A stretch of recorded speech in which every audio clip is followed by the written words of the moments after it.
নমস্কার বন্ধুরা, আমিষ ফেলে নিরামিষ পরিবারে আপনাদের সবাইকে স্বাগত জানিয়ে আজকে আবারও একটা নতুন রেসিপি নিয়ে হাজির হয়ে গেলাম। আজকেও কোনো রান্নার রেসিপি নিয়ে আসেনি, আজকে একটা শরবত বা ট্যাঙ্গি মকটেলের একটা রেসিপি নিয়ে চলে এসেছি।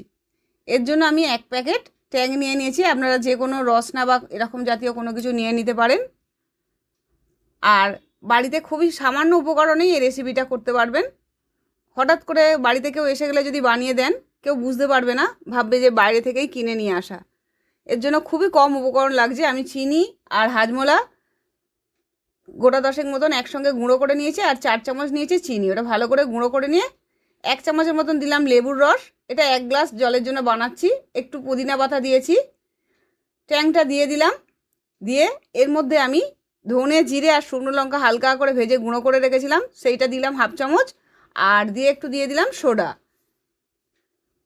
দিয়ে এটা খুব ভালো করে মিশিয়ে নেব। এই রকম অবস্থায়, ঠান্ডা অবস্থাতেই আপনারা খাবেন এটা। আর যদি ইচ্ছা হয় এর মধ্যে একটু বরফ কুচি দিয়ে দিতে পারেন। যেহেতু সোডাটা ঠান্ডা ছিল, ওই জন্য আমি আলাদা করে বরফ কুচি দিইনি। বাড়িতে হঠাৎ কোনো কেউ এসে গেলে তাদেরও দিতে পারেন, কিংবা বাচ্চাদেরও দিতে পারেন। বাইরে থেকে, রেস্টুরেন্ট থেকে কিনে খেলে এই রকম যদি একটা মকটেল খান, অনেক দাম পড়ে যাবে। কিন্তু আপনারা যদি বাড়িতে বানান, দেখবেন কম খরচে সবাইয়েরই মন ভরে যাবে, আর খেতেও খুব সুস্বাদু লাগে। অবশ্যই বানাবেন। একবার বানালে দেখবেন বারবার বানাতে ইচ্ছা করছে।